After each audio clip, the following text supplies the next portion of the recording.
Hello, നമസ്കാരം. എല്ലാവർക്കും ജാഷി വയനാട് സ്റ്റോറീസിലേക്ക് ഹൃദയപൂർവ്വം സ്വാഗതം. കേൾക്കൂ കേട്ടുകൊണ്ടേയിരിക്കൂ. ഞാനും നിങ്ങളും നമ്മുടെ കഥകളും. നമ്മളിപ്പോൾ കേട്ടുകൊണ്ടിരിക്കുന്നത് വലയം എന്ന നോവലാണ്. അതിൻ്റെ 15ാമത്തെ അധ്യായത്തിലേക്ക് എല്ലാവർക്കും ഒരിക്കൽ കൂടി സ്വാഗതം. ഇനി ഒറ്റ വഴിയുള്ളൂ, നേരിട്ട് നമ്മളാരും ഇടപെടാതിരിക്കുക. വില്യൻസ് പറഞ്ഞു. ലോറിത്തെരുവിൽ തന്നെയുള്ള ഏതെങ്കിലും ശത്രുവിനെ കൊണ്ട് അവനെ കൊല്ലിക്കുക. നിലവിൽ അവനൊരു ശത്രു ഇല്ലെങ്കിൽ നമ്മൾ ഉണ്ടാക്കിയെടുക്കണം. ആദ്യം നമുക്ക് അതൊന്ന് അന്വേഷിക്കാം. നോബലിന് ശത്രുക്കൾ ആരെങ്കിലും ഉണ്ടോയെന്ന്. ഉണ്ടെങ്കിൽ കള്ളവും പണവും കൊടുത്ത് അവനെ വശത്താക്കിയെടുക്കാം. അതൊരു കൊള്ളാവുന്ന ഐഡിയയാണ്. മൈക്കിള് അതിനോട് അനുകൂലിച്ചു. ഡീറ്റെയിൽസ് അറിയാൻ നമുക്ക് ആരെയെങ്കിലും ലോറിത്തെരുവിലോട്ട് അയക്കണം. അവനവിടെ ചെന്ന് താമസിച്ച് കാര്യങ്ങൾ അറിഞ്ഞു വരട്ടെ, എന്നിട്ട് മതി അടുത്ത നീക്കം. പക്ഷേ അമാന്തിച്ചുകൂടാ. നോബലിനിപ്പം എസ്റ്റേറ്റ് ഏറ്റെടുത്താൽ കൊള്ളാമെന്നായിട്ടുണ്ട്. അവൻ വന്ന് ഭരണം തുടങ്ങിയ നമ്മളെല്ലാം അടിച്ചു പുറത്താക്കും. പിന്നെ രക്ഷയില്ല. വില്യൻസ് ഒന്നിരുത്തി മൂടി. അയാൾ അടുത്ത ദിവസം തൻ്റെ വിശ്വസ്തനും ബുദ്ധിമാനുമായ ഒരു അനുചരനെ ലോറിത്തെരുവിലേക്ക് അയച്ചു. ഒരാഴ്ചയ്ക്കുള്ളിൽ അയാൾ വേണ്ടത്ര വിവരങ്ങൾ ശേഖരിച്ച് മടങ്ങിയെത്തി. ലോറിത്തെരുവിൽ നോബലിനധികം തല പൊക്കാത്തൊരു ശത്രുവുണ്ട്. ലോറിക്കാരൻ രാജപ്പൻ. ശിവൻകുട്ടിയും നോബലും കൂടി അടിച്ചിരുത്തിയിരിക്കുന്നതിനാൽ മിന്നിത്തിളങ്ങാൻ പറ്റുന്നില്ല. എങ്കിലും സാമാന്യം ശക്തൻ. അനുചരന്മാരും ഉണ്ട്. ഒരിക്കലും ലോറികൾ തമ്മിൽ കൂട്ടിയൊരുസിയതിൻ്റെ പേരിൽ നോബലുമായിട്ട് ഉടക്കി. നോബലിനെ തെറിവിളിക്കുകയും അടിക്കാൻ ചെല്ലുകയും ചെയ്തു. നോബൽ അന്ന് റിപ്പയർ കാശ് കൊടുത്ത് പിന്മാറുകയാണ് ചെയ്തത്. പക്ഷെ പിന്നീട് നോബൽ ശിവൻകുട്ടിയോട് പറഞ്ഞ് രാജപ്പനെ തല്ലിക്കുകയും നഷ്ടപരിഹാര തുക ഭണ്ഡാരപ്പെട്ടിയിൽ ഇടിവിക്കുകയും ചെയ്തു. അതിൻ്റെ ഒരു പക വീട്ടിൽ ബാക്കി കിടക്കുന്നുണ്ട്. മതി, ധാരാളം മതി. എല്ലാം കേട്ടുകഴിഞ്ഞ് വില്യൻസ് പറഞ്ഞു. പിന്നീട് നീക്കങ്ങൾ ദ്രുതഗതിയിലായിരുന്നു. രാജപ്പനെ വിളിച്ചു വരുത്തപ്പെട്ടു. എസ്റ്റേറ്റിൽ വെട്ടിയിരുന്ന വാഘമരങ്ങൾ ലോഡ് കയറ്റി നീക്കം ചെയ്യാൻ രാജപ്പന് കരാറ് നൽകി. രാജപ്പനും അയാളുടെ 4 സഹചാരികളും ചീനാർ എസ്റ്റേറ്റിൽ വന്ന് താമസം തുടങ്ങി. വില്യംസിനും കൂട്ടർക്കും പിന്നീടല്ല എളുപ്പമായിരുന്നു. മദ്യവും മദിരാശിയും പണവും നൽകി രാജപ്പനെ അവർ പതിവായി സൽക്കരിച്ചു പോന്നു. തൻ്റെ പുതിയ യജമാന്മാർക്ക് വേണ്ടി എന്തു ചെയ്യാനും തയ്യാറുള്ളവനായി രാജപ്പനെ അവർ മാറ്റിയെടുത്തു. ഒരു ദിവസം മദ്യസൽക്കാര വേളയിൽ വില്യംസ് രാജപ്പനോട് ചോദിച്ചു, താനും നോബിളുമായി വഴക്കൊല്ലതുണ്ടായിരുന്നോ? മുമ്പൊരിക്കലേ. നോബിള് രാജപ്പനെ ശരിക്കും കുടഞ്ഞു അല്ലയോ? അവനോ? അവൻ്റെ അപ്പൻ കിടയത്തിൽ തന്നെ. ഞാൻ വിളിച്ച തെറി മുഴുവൻ തൂണുപോലെ നിന്ന് കേൾക്കുക അവൻ ചെയ്തത്. പിന്നെ ശിവൻകുട്ടിയെ കൊണ്ട് തല്ലിച്ചെന്നോ നഷ്ടപരിഹാരം വാങ്ങിയ തുക ഭണ്ഡാരപ്പെട്ടിയിൽ ഇടിവിച്ചെന്നോ? അന്ന് ഞാൻ ശകലം ഓവറായിരുന്നു. കരുതലില്ലാതെ പോയി. നോബലിനിട്ടും ശിവൻകുട്ടിക്കിട്ടും ഞാൻ വെച്ചിട്ടുണ്ട് മുതലാളി. കണക്കിന് കൊടുത്തിരിക്കും. എന്നും ഓർക്കാൻ പറ്റുന്ന തരത്തിൽ കൊടുക്കും.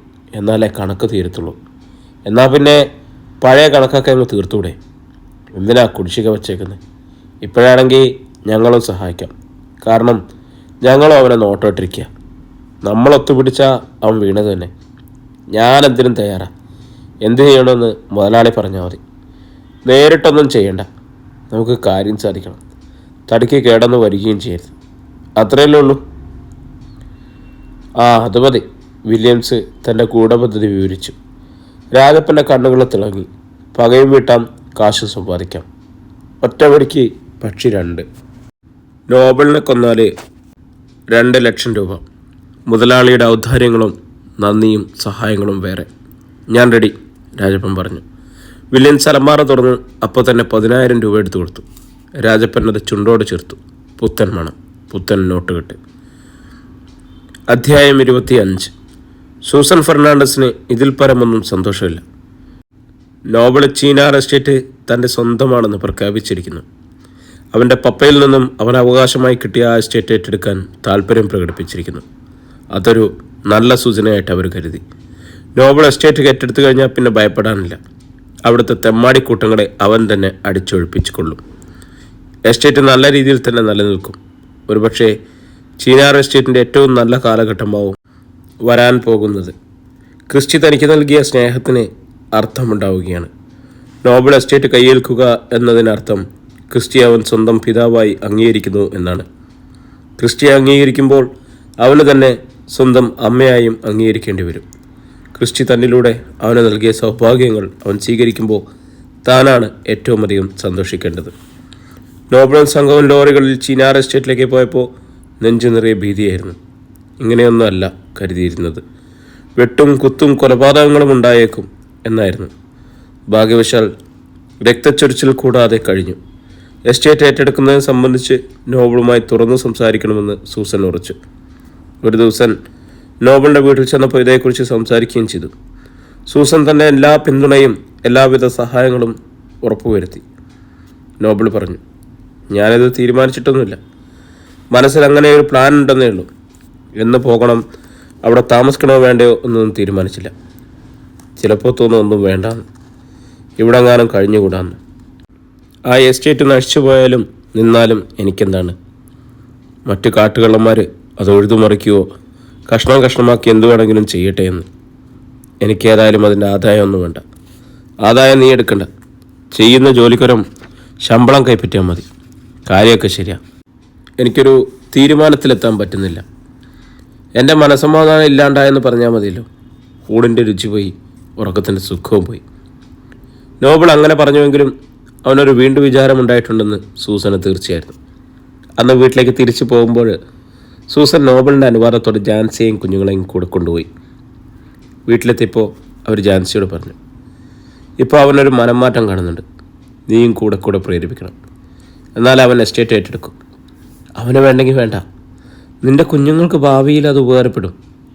ജാൻസി ഒന്നും മിണ്ടാതെ തലയാട്ടി. എല്ലാം നിൻ്റെ വെടുക്ക് പോലിരിക്കും മോളെ. സൂസൻ്റെ മുറിയിൽ അവർ ദീർഘനേരം ചെലവഴിച്ചു. സൂസൻ അപ്പുവിനെ കൊഞ്ചിക്കുകയായിരുന്നു. ഇടയ്ക്ക് സൂസൻ ആൽബം എടുത്ത് ക്രിസ്റ്റിയുടെ ഫോട്ടോ അപ്പുവിന് കാട്ടിക്കൊടുത്തു. നിൻ്റെ മുത്തച്ഛനമ്മനെ. അപ്പു സൂക്ഷിച്ചു നോക്കി. സൂസൻ അപ്പുവിൻ്റെ രൂപവും ക്രിസ്റ്റിയുടെ ഫോട്ടോയും താരതമ്യം ചെയ്തിട്ട് പറഞ്ഞു, എൻ്റെ അപ്പു നോബിളിൻ്റെ ചായയല്ല ജാൻസി, നിൻ്റെ ചായയല്ല. നീ ഒന്ന് സൂക്ഷിച്ചു നോക്കിക്കേ. അവൻ ക്രിസ്റ്റിയെ പോലെയല്ലേ എന്ന്. അല്ലേ? ക്രിസ്റ്റി കുട്ടിക്കാലത്ത് ഇങ്ങനെ തന്നെ ആയിരിക്കും. ഇപ്പോൾ തന്നെ എന്തൊരു സാമ്യം. വെച്ചു വാർത്ത പോലെ. ക്രിസ്റ്റിയുടെ അതേ കണ്ണുകൾ, അതേ മൂക്ക്, അതേ ചൊടി, നോട്ടം, ഭാവം, ചിരി എല്ലാം അത് തന്നെ. ക്രിസ്റ്റിയെപ്പോലെ തന്നെ ശാന്ത സ്വഭാവക്കാരനായവനും ക്രിസ്റ്റിയെപ്പോലെ തന്നെ ബുദ്ധിമാനും. അഭിമാനത്തോടെ അവർ പറഞ്ഞുകൊണ്ടിരുന്നു. എനിക്ക് കൊതിതീരെ കാണാനും പരിചരിക്കാനും ക്രിസ്റ്റി അധികകാലം ജീവിച്ചിരുന്നില്ല. എൻ്റെ മോനെയും എനിക്ക് ലാളിക്കാനൊത്തില്ല. എന്നാലിപ്പോൾ അപ്പുവിലൂടെ എനിക്ക് ആ ഭാഗ്യമെല്ലാം തിരിച്ചു കിട്ടിയിരിക്കുന്നു. എനിക്ക് മരണം വരെ ക്രിസ്റ്റിയെ കാണാം, പരിചരിക്കാം. സൂസൻ്റെ ഒച്ച നേർത്തു വന്നു. ജാൻസിയെയും കുഞ്ഞുങ്ങളെയും കാറിൽ കയറ്റി തിരിച്ചു കൊണ്ടുവിടാൻ നേരം അവർ പ്രത്യേകം ഉപദേശിക്കുകയുണ്ടായി. സൂക്ഷിക്കണം മോളെ, 4 പാടും ശ്രദ്ധ വേണം. ശത്രുക്കളുണ്ടെന്ന് നോബിളിനോട് പറയണം. സൂക്ഷിക്കാൻ. നമ്മുടെയൊക്കെ ഭാഗ്യം കൊണ്ട് മാത്രമാണ് അവനെപ്പോഴും ജീവിച്ചിരിക്കുന്നതെന്ന് മോൾക്കറിയാലോ. ജാൻസി തലയാട്ടി. ആ ചെല്ലയെയും കനകമ്മാളും ഇനി തിരിച്ചു പോകുന്നില്ലേ ഒരിക്കലും? സൂസൻ ചോദിച്ചു. ഇല്ലെന്ന് തോന്നുന്നു. നീ എങ്ങനെ അവരെ സഹിക്കുന്നു? നല്ലവരാ അമ്മേ. സൂസൻ അസന്തുഷ്ടിയോടെ മൂളി. നോബിള് ചിന്താക്കുഴപ്പത്തിൽപ്പെട്ട് വെള്ളുകയായിരുന്നു. അയാളുടെ സുഹൃത്തുക്കൾ കൂടെ കൂടെ ഉപദേശിച്ചുകൊണ്ടിരുന്നു. നോബിളെ, നീ എസ്റ്റേറ്റ് ഏറ്റെടുക്കണം. അല്ലെങ്കിൽ നിൻ്റെ കുടുംബത്തിൻ്റെയും ജീവന് തന്നെ ഭീഷണിയായിട്ട് വരും. ശക്തിയും അധികാരവും പണവും നിൻ്റെ കയ്യിലായ ശത്രുക്കൾ താനെ പിൻവലിയും. അതുകൊണ്ട് പറയുക. ഇതെല്ലാം കേട്ടിട്ട് ചിലപ്പോൾ നോബിൾ വിചാരിക്കും തോട്ടത്തിൻ്റെ ഭരണം കൈയേൽക്കാമെന്ന്. എന്നാൽ മറ്റു ചിലപ്പോൾ അതെല്ലാം വേണ്ടാത്ത ഭാരങ്ങളായി തോന്നും. ദിവസങ്ങൾ പിന്നെയും കടന്നുപോയി. പാർക്കിംഗ് ഏരിയയിൽ നോബിൾ ലോറി ചേർത്തിടാൻ ഒരുമ്പിടുകയായിരുന്നു. അപ്പോഴാണ് എതിരെ പതുക്കെ വന്ന ലോറി മുൻഭാഗത്ത് വന്നിടിച്ചത്. വണ്ടി കുലുങ്ങിയപ്പോഴാണ് നോബിൾ വിവരം അറിഞ്ഞുള്ളൂ. എന്തോ പൊട്ടിത്തകരുന്ന ഒച്ചയാണ് കേട്ടത്. നോബിൾ നോക്കിയപ്പോൾ രാജപ്പൻ്റെ ലോറിയാണ്. രാജപ്പനും വേറെ 4 പേരും ക്യാബിലിരിപ്പുണ്ട്. നോബിള് നിലത്തേക്ക് ചാടിയിറങ്ങി നോക്കി. തൻ്റെ ലോറിയുടെ ഇടതുവശം മഡ്ഗാർഡും ബമ്പറും ചുളുങ്ങിപ്പോയി. ഹെഡ്ലൈറ്റും പാർക്ക് ലൈറ്റും പൊട്ടിച്ചിതറിപ്പോയി. രാജപ്പനും ക്യാബിൽ നിന്നും വെളിയിലിറങ്ങി. വെല്ലുവിളിക്കുന്ന മട്ടിലുള്ള അവൻ്റെ ഭാവവും നിൽപ്പും കണ്ടപ്പോൾ നോബിളിന് തോന്നി അവനിത് മനഃപൂർവ്വം ചെയ്തതാണെന്ന്. നീ എന്താണ് രാജപ്പ ഈ കാട്ടിയത്? നോബിള് ശാന്തനായി ചോദിച്ചു. ഞാൻ കാട്ടിയെന്നോ? മറ്റൊടത്തോട്ട് നോക്കി വണ്ടി തിരിച്ച നീയല്ലടാ എൻ്റെ ലോറിയിൽ മുട്ടിച്ചത്. നീ നഷ്ടമൊന്നും തന്നില്ലെങ്കിലും വേണ്ടില്ല രാജപ്പ, പക്ഷേ പോക്രിത്തരം പറയരുത്, മനസ്സിലായല്ലോ? എൻ്റെ വണ്ടിയിൽ വണ്ടി കൊണ്ടിടിപ്പിച്ചിട്ട് തന്തയ്ക്ക് പറക്കായൊക്കെ പറയുന്നോടാ പട്ടി. രാജപ്പൻ ചരച്ചു കുത്തി മുന്നോട്ട് കയറി. എൻ്റെ വണ്ടിക്ക് പറ്റിയ കേട്ടിട്ട് നഷ്ടം തന്നിട്ട് പോയാൽ മതി നീ. ഇന്നാളെ നീ അതുപോലെ കൊണ്ടിടിച്ചിട്ട് പോയി. ഇതും മനഃപൂർവ്വമല്ലടാ ഡാഷുമോനെ. നോബലിന് അത്രയും താങ്ങാൻ കഴിയായിരുന്നില്ല. കുറ്റം തന്നേതായിരുന്നെങ്കിൽ രാജപ്പൻ എന്തു പറഞ്ഞാലും അയാൾ ക്ഷമിച്ചേനെ. അരിയും തിന്ന് ആശാരിച്ചയും കടിച്ചിട്ട് പിന്നെയും പട്ടിക്ക് മുറുമുറുപ്പ്. നോബിള് കാലുമടക്കി രാജപ്പൻ്റെ നാഭിക്കൊരു തൊഴി കൊടുത്തു. വണ്ടിയിൽ ഇടിച്ചിട്ട് എൻ്റെ റിപ്പയർ കാശ് ഇടടാ പട്ടി. നോബിള് അലറി. താഴെ വീണ രാജപ്പൻ നീട്ടിപ്പിടിച്ച കത്തിയുമായി എഴുന്നേറ്റു. അയാളുടെ അനുചരന്മാരുടെ കയ്യിലും ആയുധങ്ങൾ മിന്നിത്തിളങ്ങി. കരുതിക്കൂട്ടിയുള്ള ആക്രമണമാണിതെന്ന് നോബിളിന് മനസ്സിലായി. നോബിള് തൻ്റെ സഹജഭാവം കൊണ്ട് വെറുതെ എളിയിൽ പരതി. കടാരയ്ക്ക് വേണ്ടി ഇല്ല, കുറേ നാളായി കൊണ്ടു നടക്കാറില്ല. രാജപ്പൻ കൈയാട്ടി വിളിച്ചു. നോബിള് നിരായുധനാണെങ്കിലും അടുക്കാൻ പേടിയുള്ളതുപോലെയായിരുന്നു രാജപ്പൻ്റെ നിൽപ്പ്. നോബിളാണെങ്കിൽ കയ്യിൽ കടാരയില്ലാതെ ഒരു കുറവായി തോന്നിയില്ല. ഇതിനിടയിൽ തെരുവിലെ ലോറി പാർക്കിംഗ് ഏരിയയിലുണ്ടായിരുന്ന വേറെ ചിലർ ഈ സംഭവം കണ്ടുകൂടിയെത്തി. ഉണ്ടരാജുവും ഹംസയും വർഗീസും പീതാംബരനും ആ കൂട്ടത്തിലുണ്ടായിരുന്നു. അടികലശവും കത്തിക്കുത്തും ഉണ്ടാവുമെന്ന് കണ്ട തമ്പിയണ്ണൻ നോബിളും രാജപ്പനും ഇടയിലേക്ക് കയറി വന്നു. അവർ നോബിളിനെ പിന്നോട്ട് തള്ളിക്കൊണ്ടുപോയി. അടങ്ങ് നോബിളെ, എന്തിനും നമുക്ക് പരിഹാരം ഉണ്ടാക്കാം, ഞാനല്ലേ പറയുന്നത്. വേറെ ചിലർ രാജപ്പനെയും കൂട്ടരെയും പിന്തിരിപ്പിക്കാൻ ശ്രമിച്ചുകൊണ്ടിരുന്നു. നോബിള് കലിപ്പോടെയാണെങ്കിലും സമാധാന ശ്രമത്തിന് വഴങ്ങി. എന്നാൽ രാജപ്പ തന്നെ കൂട്ടുകാരെയും വിളിച്ച് വണ്ടിയിൽ ചാടിക്കയറി ഓടിച്ചു പോവുകയാണ് ഉണ്ടായത്. പോകുന്ന പോക്കിൽ അയാൾ നോബിളിൻ്റെ നേർ കലറി. നിന്നെ ഞാൻ എടുത്തോളാടാ. നോബിള് ലോറിയുമായി റഷീദിൻ്റെ വീട്ടിൽ ചെന്നു. വിവരമറിഞ്ഞ റഷീദ് നോബിളിനെ ശാന്തനാക്കാൻ ശ്രമിച്ചു. വണ്ടിയുടെ കേട് നമുക്ക് റിപ്പയർ ചെയ്യാം, രാജപ്പനെ നമുക്ക് കൈകാര്യം ചെയ്യാം. സമാധാനപ്പെട്ട് നോബിളെ, എല്ലാറ്റിനും ഒരു വഴിയില്ലേ. പിന്നീട് വിവരം അറിഞ്ഞപ്പോൾ ശിവൻകുട്ടിക്കും രാജപ്പനെ തല്ലണമെന്നുണ്ടായി. തല്ലിയടങ്ങും. പക്ഷെ രാജപ്പനോടെ കുറേ ദിവസത്തേക്ക് അയാളെ കാണാനേ ഇല്ലായിരുന്നു. അങ്ങനെ വെറുതെ വിട്ടത് ശരിയായില്ല. കൈയോടെ പിടിച്ച് 4 പൊട്ടിക്കണമായിരുന്നു. ഇന്നാളത്തെ മരുന്ന് അവനേറ്റില്ല. അതിൻ്റെ കേടാ, ശിവൻകുട്ടി പറഞ്ഞു. പിന്നെ ദിവസങ്ങൾ കഴിഞ്ഞു പോകുകയെ പതുക്കെ പതുക്കെ ആ സംഭവം വിസ്മൃതിയിലായിരുന്നു. ശിവൻകുട്ടിയും അച്ഛൻ കുഞ്ഞും തമിഴ്നാട്ടിലേക്ക് ഓട്ടം പോയിരുന്നു. ഒരു ദിവസം നോക്കി രാജപ്പനും വീണ്ടും ലോറിത്തെരുവിൽ വന്നു. രാജപ്പനും ശിങ്കിടികളും. നോബിൾ ഓട്ടം കഴിഞ്ഞ് വീട്ടിലേക്ക് മടങ്ങിയെത്താനുള്ള സമയമാക്കുന്നതേയുള്ളൂ. സന്ധ്യ കഴിഞ്ഞു.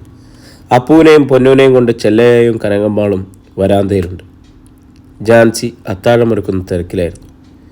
ഇടവഴിക്കപ്പുറം റോഡിൽ ഒരു ലോറി വന്നു നിന്നു. രാജപ്പനും വേറെ 4-5 പേരും അതിൽ നിന്നിറങ്ങി നോബിളിൻ്റെ വീട്ടിലേക്ക് കയറി വന്നു. മുറ്റത്ത് കയറിയതും രാജപ്പൻ തെറിയുടെ പൂരം തുടങ്ങി. നോബിൾ സ്ഥലത്തിലായി നിറഞ്ഞുകൊണ്ട് തന്നെയായിരുന്നു വരവ്. എടാ നോബിളെ, പന്ന നാറിച്ചെറ്റ്, ചുണയുണ്ടെങ്കിൽ ഇറങ്ങി വാടാ മറ്റവനെ. രാജപ്പൻ്റെ തനി നിറം നീ കണ്ടിട്ടില്ലടാ, കാണിച്ചു തരാടാ. പിന്നെയും ഒരു കവിൾ തെറി. വീണ്ടും വെല്ലുവിളി. എടോ, രാജപ്പനാടോ ഇറങ്ങി വരുന്നത്? അടുക്കളയിൽ കയറി ഒളിച്ചിരിക്കാതെ ചങ്കൂറ്റുണ്ടെങ്കിൽ ഇറങ്ങടാ. ഈ രാജപ്പൻ ആരാണെന്ന് കാട്ടിത്തരാടാ. ഒറ്റക്കൊത്തിന് നിൻ്റെ കുടലമാല എടുത്ത് കഴുത്തിലിട്ടില്ലെങ്കിൽ നീ എൻ്റെ പേര് പട്ടിക്കിട്ടോടാ. വീണ്ടും തെറി തന്നെ. ഇത് 2-3 തവണ ആവർത്തിച്ച് അയൽക്കാരുടെ ശ്രദ്ധ കൂടി ആകർഷിച്ച ശേഷം രാജപ്പനും സംഘവും വരാന്തയിലേക്ക് കയറി. ജാൻസി ഭയന്നു വിറച്ച് ജനാലയുടെ നോക്കിയിരിക്കുകയായിരുന്നു. ചെല്ലകയായും കനകമ്മാളും കുഞ്ഞുങ്ങളെയും കൊണ്ട് അകത്തേക്ക് കയറി വാതിലടച്ചു. എന്നാൽ രാജപ്പനും സംഘവും വീടിൻ്റെ വാതിൽ ചവിട്ടിപ്പൊളിച്ച് അകത്തു കയറി. വീട്ടിനുള്ളിൽ കൂട്ടം നിലവിളി മുഴങ്ങി. അലമുറയിട്ട് കണ്ടിരുന്ന ചെല്ലയ്ക്കും കനകമ്മാളിനും അടികിട്ടി. അലറിക്കരഞ്ഞ കുഞ്ഞുങ്ങളെ പിടിച്ചെടുത്ത് രാജപ്പൻ മുറിയുടെ മൂലയിൽ കറക്കിയെറിഞ്ഞു. കുഞ്ഞുങ്ങളെ ചെന്ന് വാരിയെടുത്ത് ജാൻസിയെ രാജപ്പൻ കയറിപ്പിടിച്ചു. ജാൻസി നിലവിളിച്ചുകൊണ്ട് സർവ്വ കരുത്തെടുത്ത് പൊരുതി നിന്നു. രാജപ്പൻ അവളുടെ ഉടുപുടവുകൾ വലിച്ചു കയറി. അല്പസമയത്തെ ഗുസ്തിപിടുത്തത്തിന് ശേഷം അയാൾ ജാൻസിയെ വിട്ടുകളഞ്ഞു. എടി ഡാഷ് മോളെ, നിന്നെയൊക്കെ വലിച്ചു കീറി കൊല്ലേണ്ടതാ. പക്ഷെ ഞങ്ങളിപ്പോൾ പോകുന്നു. നിൻ്റെ കെട്ടിയവനുണ്ടല്ലോ നോബിള്, ആ പട്ടി വരുമ്പോൾ പറഞ്ഞേക്ക് രാജപ്പൻ വെല്ലുവിളിച്ചേച്ചാ പോയതെന്ന് കേട്ടോ. വീട്ടുമുറ്റത്തേക്ക് ഓടിയെത്തിയ അയൽക്കാരെ കത്തികാട്ടി ഭീഷണിപ്പെടുത്തിയ ശേഷം രാജപ്പനും സംഘവും റോഡിലിറങ്ങി ലോറിയിൽ കയറി ഓടിച്ചുപോയി.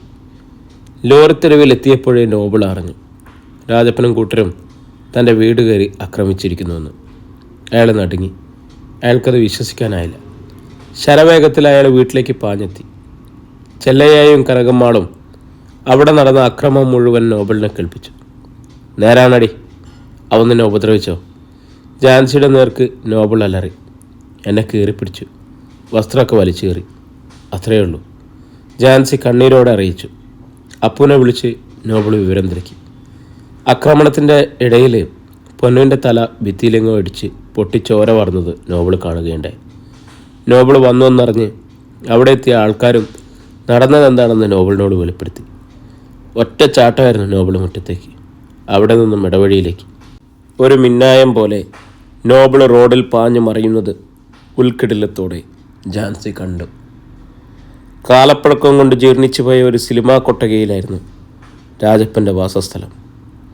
കൊട്ടകയിൽ വർഷങ്ങളായി സിനിമ പ്രദർശനം നടക്കുന്നില്ല. ഇടിഞ്ഞു പൊളിഞ്ഞു കിടക്കുകയാണത്. സിനിമാ കൊട്ടകയുടെ പുറകിലുള്ള കെട്ടിടത്തിലാണ് രാജപ്പൻ താമസിക്കാറ്. അവിടെ ഒരു വർക്ക്ഷോപ്പ് ബാറ്ററി കടയുണ്ട്. പൊളിഞ്ഞുപോയ ഗേറ്റിനടുത്തെത്തിയ നോബിള് സിനിമാ കൊട്ടയ്ക്ക് പുറകിലേക്ക് നോക്കി. രാജപ്പൻ്റെ ലോറി കിടപ്പുണ്ട്. കെട്ടിടത്തിൽ വെളിച്ചമുണ്ട്. നോബിൾ അവിടേക്ക് പാഞ്ഞു ചെന്നു. കെട്ടിടത്തിൻ്റെ മുമ്പിൽ ചെന്ന് അലറി. രാജപ്പാ, എടാ രാജപ്പാ, ഇറങ്ങി വാടാ. അമ്മയുടെ മുലപ്പാൽ കുടിച്ചവനാണെങ്കിൽ ഇറങ്ങി വാടാ. തകർന്ന സിനിമാ കൊട്ടകയിൽ നിന്നും കത്തിയും വടിവാളും സൈക്കിൾ ചെയിനുമായി 4-5 പേര് ഇറങ്ങി വന്നു. നോബിളിൻ്റെ പിറകിലൂടെ വന്നു. അവരെ കണ്ട് നോബിൾ തലതിരിച്ചപ്പോഴേക്കും ഇരുവശങ്ങളിലൂടെ 2 പേർ കടാരയുമായി വരുന്നതുണ്ട്. രാജപ്പൻ ഇവിടെ ഉണ്ടടാ നോബിളെ, നീ വരുന്നതും കാത്തിരിക്കുകയായിരുന്നു ഞങ്ങൾ സൽക്കരിക്കാൻ. നീ വരുമെന്ന് ഞങ്ങൾക്കറിയായിരുന്നടാ. രാജപ്പൻ്റെ കയ്യിലും മിന്നിത്തിളങ്ങുന്ന കടാര. ഇത് ചതിയാണെന്ന് നോബിളിന് മനസ്സിലായി. കരുതിക്കുട്ടി പ്ലാൻ ചെയ്ത ചതി. വളരെ പെട്ടെന്ന് നോബിള് ശത്രുക്കളാൽ വലയം ചെയ്യപ്പെട്ടു. താൻ നിരായുധനാണെന്ന് അയാൾ നിസ്സഹായതയോടെ ഓർത്തു. രാജപ്പനടുത്തു. നിന്നെ ഒറ്റയ്ക്ക് എന്തെങ്കിലും എൻ്റെ കയ്യിൽ കിട്ടുമെന്ന് എനിക്കറിയായിരുന്നു. മുന്നോട്ട് നീങ്ങാനിടമില്ല, പിന്നോട്ട് നീങ്ങാനിടമില്ല, വശങ്ങളിലേക്കും പഴുതില്ല. നീ ഒറ്റയ്ക്കല്ലേ ഉള്ളൂ അല്ലടാ നോബിളെ. രാജപ്പൻ പല്ലൊലിച്ചുകൊണ്ട് കത്തി വീശി. ഇതുകൂടി ഇരിക്കട്ടെ കൂട്ടിന്. ആദ്യത്തെ കുത്തിൽ നിന്നും നോബിൾ ഒഴിഞ്ഞു മാറി. അപ്പോൾ സൈക്കിൾ ചെയിൻ കൊണ്ടുള്ള അടി പുറകിൽ നിന്നും പുറത്തു വീണു. നോബിളിൻ്റെ നില തെറ്റി. രാജപ്പൻ്റെ 2ാമത്തെ കുത്ത് പിടിവരെ നോബിളിൻ്റെ ഉദരത്തിലേക്ക് കയറിപ്പോയി. അതേസമയം പിന്നിൽ നിന്നും തോൾപ്പലകയ്ക്ക് താഴെ ഒരു കുത്തേറ്റു. തുളഞ്ഞിറങ്ങിയ കത്തി അസ്ഥിയിലെവിടെയോ ഒടിഞ്ഞതായി നോബിളിന് തോന്നി. കത്തി വലിച്ചൂരാൻ ശ്രമിച്ച രാജപ്പൻ്റെ മുഖത്ത് നോബിൾ കൈ ചുരുട്ടി ആഞ്ഞിടിച്ചു. രാജപ്പൻ പിന്നോട്ട് മലച്ചു. നോബിൾ സ്വയം തൻ്റെ ഉദരത്തിലായിരുന്ന കത്തി വലിച്ചെടുത്തു. മറ്റൊരു കത്തി എളിയിൽ നിന്ന് ഊരിക്കൊണ്ട് മുന്നോട്ടായ രാജപ്പനിൽ നിന്നും തൊല്ലൊടിഞ്ഞിട്ട് അയാളുടെ നെഞ്ചിലേക്ക് തന്നെ കയറ്റിവിട്ടു. പിടഞ്ഞു ചാകുന്ന കാട്ടുമൃഗത്തിൻ്റേതുപോലെ ഒരു അലർച്ച രാജപ്പനിൽ നിന്നുണ്ടായി. ചോര ചെതറിക്കൊണ്ട് അയാൾ വീണു. നോബിളിൻ്റെ ചുറ്റും വീണ്ടും പിന്നിൽ നിന്നും കുത്തേറ്റു. അത് രാജപ്പൻ്റെ വലം കൈയായ പ്രസന്നനായിരുന്നു. നോബിൾ വെട്ടിത്തിരിഞ്ഞ് രാജപ്പനെ വീഴ്ത്തിയ കത്തി പ്രസന്നൻ്റെ നെഞ്ചിൽ വാഴ്ത്തി. പ്രസന്നന് ഒന്ന് നിലവിളിക്കാൻ പോലും കഴിഞ്ഞില്ല. ഒന്ന് ഞരങ്ങി, അത്രമാത്രം. ഒരടി കൂടി നോബിളിന് കിട്ടി. തലയ്ക്ക് വീഴും മുമ്പ് അടിച്ചവൻ്റെ നേർക്ക് നോബിൾ കത്തി ചുഴറ്റിയെറിഞ്ഞു. ഒരു നിലവിളി കൂടി അന്തരീക്ഷത്തിൽ ഉയർന്നു. നോബിൾ വീണു. തലയുടെ മാന്യം 2 നിമിഷമേ നീണ്ടു നിന്നുള്ളൂ. ചോര ചീറ്റുന്ന വയറ് പൊത്തിപ്പിടിച്ചുകൊണ്ട് പുറത്തേക്ക് തുളുമ്പാൻ വെമ്പുന്ന കുടൽമാലകൾ അകത്തേക്ക് തള്ളി വെച്ചുകൊണ്ട് നോബിൾ കൈകാൽ മുട്ടുകൾ നിലത്തൂന്നി വലിച്ചെഴുന്നേറ്റു. രാജപ്പനും പ്രസന്നനും വീണതോടെ മറ്റുള്ളവർ ഭയന്ന് പ്രാണനം കൊണ്ട് ഓടിക്കഴിഞ്ഞിരുന്നു. നോബിൾ വയറും പുറവും അമർത്തിപ്പിടിച്ച് ഗേറ്റിന് നേർക്ക് നടന്നു. അയാൾ പലവട്ടം വീഴാൻ പോയി. അയാളുടെ തൊണ്ട വരണ്ടു, കൈകാലുകൾ കുഴഞ്ഞു. ഗേറ്റിന് വെളിയിൽ കടന്നതും നോബിൾ മുഖമടച്ചു വീണു. റഷീദും മോഹനും വർഗീസും ഓടി വരുന്നുണ്ടായിരുന്നു. ദൂരെ നിന്നേ അലർച്ചയും നിലവിളിയും അവർക്ക് കേൾക്കാമായിരുന്നു. അവരുടെ എല്ലാം പുറകെ ജാൻസിയും. അവളാണ് റഷീദിൻ്റെയും മറ്റും വീട്ടിൽ ചെന്ന് നോബിൾ പ്രതികാരരുദ്രനായി പോയിട്ടുണ്ടെന്ന് വിവരം അറിയിച്ചത്. ജീർണിച്ച തിയേറ്ററിന് സമീപത്തെപ്പോൾ ആരൊക്കെയോ ഓടുന്നതും അട്ടഹസിക്കുന്നതും അവർ കേട്ടു. നോബിളല്ലേ അത്? മങ്ങിയ വെളിച്ചത്തിൽ ആടിയാടി വരുന്ന രൂപത്തെ കണ്ട് മോഹനം വിളിച്ചു പറഞ്ഞു, അതേല്ല പടച്ചോനെ, അവനെന്നാ പറ്റി? നേരെ നടക്കാൻ മേലല്ലോ. റഷീദ് നിലവിളിക്കും പോലെ പറഞ്ഞു. പ്രിയരെ, നമ്മുടെ കഥ ഇവിടെ തുടരുകയാണ്. ഇതിൻ്റെ അടുത്ത ഭാഗമായിട്ട് നാളെ നമുക്ക് വീണ്ടും കണ്ടുമുട്ടാം. ഒത്തിരി സ്നേഹത്തോടെ, ഒത്തിരി സന്തോഷത്തോടെ നിങ്ങളുടെ സ്വന്തം ജാഷി വയനാട്.